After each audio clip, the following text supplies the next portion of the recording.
Le soleil se lève sur la Méditerranée. La force H arrive à Oran pour transmettre l'ultimatum de Churchill. Robert Philpott a 20 ans. Il est officier d'artillerie sur le vaisseau amiral HMS Hood. Tout était calme. On n'entendait aucun coup de feu. Il y avait une ambiance plutôt joyeuse à bord. Nous étions tous persuadés que les navires français allaient nous rejoindre. Nous savions que les marins français étaient impatients de poursuivre les combats. Nous ne pensions pas que cela poserait le moindre problème. Les marins français ignorent la situation politique et beaucoup se réjouissent de l'arrivée des Britanniques. André Jaffré, 18 ans, est artilleur sur le Bretagne. Et notre officier, il scrute l'horizon, prend ses jumelles, nous regarde en souriant. Qu'est-ce qu'il y a, capitaine? Ça y est, voilà la marine anglaise qui arrive au large. C'est pas vrai? Oui, ils viennent nous chercher. Hurrah, tout le monde content, tout le monde heureux. Pensez donc, les Anglais venaient nous chercher pour continuer la guerre contre les nazis. Léon Leroux, âgé de 19 ans, est télégraphiste sur le Dunkerque, le vaisseau amiral français. Les bruits courent très vite, par conséquent, on a su trouver une flotte anglaise qui était au large d'Oran. Alors on a su qu'il y avait un petit torpilleur également, le Foxhound, je crois, qui était à l'entrée de la passe, là. Et puis, ça commençait à faire un peu bizarre, ça. Le Foxhound est dépêché pour entamer les négociations. Le reste de la flotte britannique attend à plusieurs kilomètres des côtes.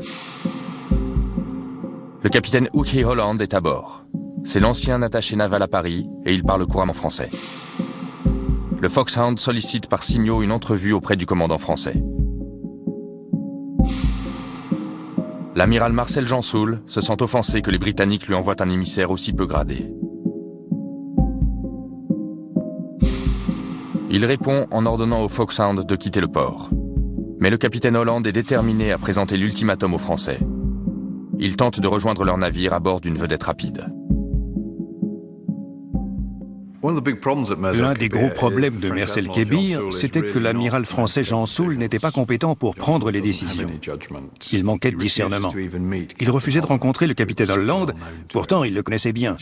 Il faisait de l'obstruction systématique. Soit il ne voulait pas croire à la détermination des Britanniques, soit il refusait de comprendre la situation. Holland est intercepté au milieu de la baie. Dans l'impossibilité de rencontrer personnellement l'amiral français, il transmet le message à son lieutenant. Les Français ont 6 heures pour rejoindre la Grande-Bretagne, quitter les eaux européennes ou risquer une attaque britannique. L'ultimatum expire à 15h30. Quand il découvre cette mise en demeure, l'amiral Gensoul est furieux. Il ordonne à ses navires de se tenir prêts à passer à l'action. Dans une réponse manuscrite au capitaine Holland, il prévient qu'en cas d'attaque, sa riposte sera immédiate. J'ai un camarade qui travaille là-haut. Il dit, les Anglais nous envoient un ultimatum et on bouge pas, faut rester là. Bon, alors nous, simples matelots, ultimatum, on savait pas de quoi il s'agissait exactement. Alors il y avait un message, retour à bord immédiatement. On nous rappelait à bord du bateau. Et on reçoit l'ordre. Tout le monde au poste de combat. À bord du HMS Hood, l'amiral Somerville observe le regain d'activité sur les navires français. C'est alors qu'il reçoit le message de son homologue français. Les ordres de Londres sont clairs. Tout faire pour empêcher les Français de s'enfuir. L'amiral britannique envoie les appareils du porte-avions Ark Royal larguer un barrage de mines à l'entrée du port. Environ 13 heures, j'étais sous le pont, là justement, à respirer un tout petit peu, et là on a vu des avions anglais qui sont venus lancer des mines sur la passe. On s'est dit, tiens, ici ça commence à sentir un peu le roussi, quoi. Hein. On se demande pourquoi ils viennent nous bloquer là, quoi. On a été pris au piège.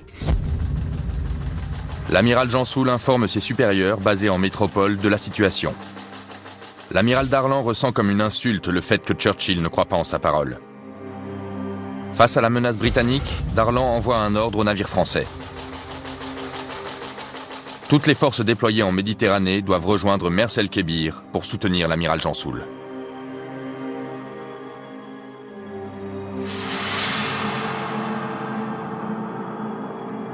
La fin de l'ultimatum approche, mais l'amiral français sait que les renforts sont en route. Pour jouer contre la montre, il accepte de rencontrer le capitaine Holland.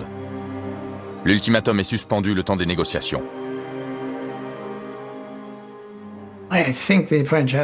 C'était en grande partie une tentative de bluff de la part de l'amiral français. Il ne nous croyait pas prêts à ouvrir le feu.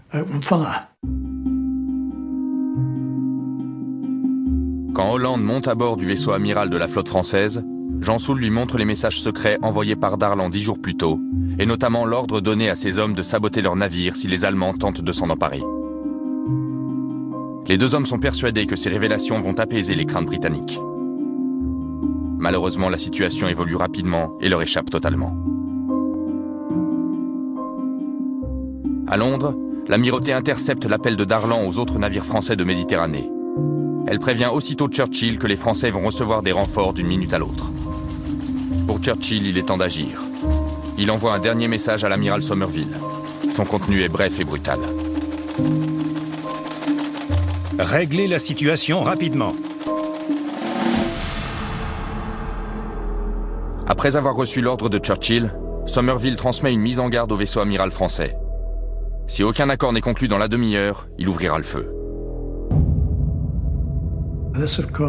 Cette nouvelle a semé la consternation dans le pont inférieur, où j'étais à ce moment-là.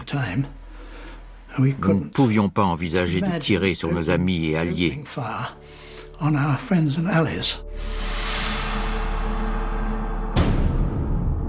L'ultimatum a expiré et les négociations ont échoué. Sur cette photo, le capitaine Holland dit au revoir à l'amiral Jansoul. Ce dernier dira plus tard « Nous nous sommes quittés en bons termes ». Il sait pourtant qu'il n'a que quelques minutes pour se mettre en sécurité.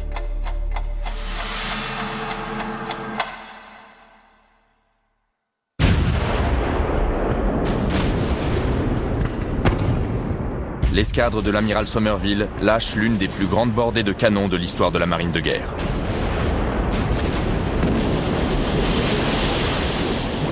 L'attaque a été filmée par des marins français. Une salle d'artillerie, qu'est-ce qui se passe? On n'a pas eu le temps de respirer.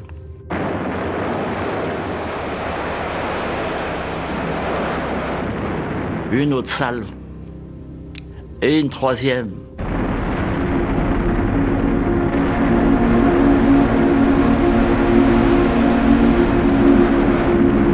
Je ne peux pas vous décrire ça, la peur, justement, la peur, la fausse, et ce bruit assourdissant qui vous casse des oreilles, et puis vous pensez à vous forcément, mais vous pensez aux autres.